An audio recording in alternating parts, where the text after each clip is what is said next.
အမျိုးသမီးဖြစ်သူမှာထိတ်လန့်တကြားအော်ဟစ်နေခဲ့သည်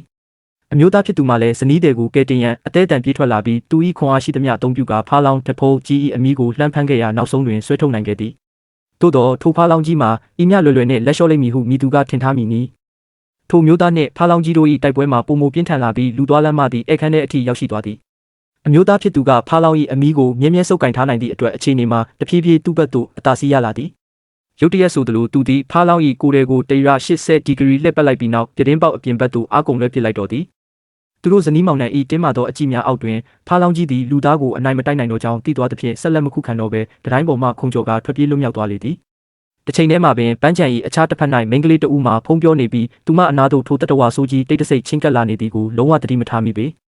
ခွေးလေးမှမူမင်း၏အနံ့ခံအာယုံကိုအသုံးပြု၍ထိုတတဝါကြီးကိုရိပ်မိသွားပြီးတွားရောက်စစ်ဆေးကြည့်ရှုခဲ့သည်သို့သောနောက်တစ်စက္ကန့်တွင်ပင်ခွေးလေးမှထိုတတဝါဆိုးကြီး၏ဝါမျိုးခြင်းကိုခံလိုက်ရပြီးရင်း၏ညစာဖြစ်သွားခဲ့ရသည်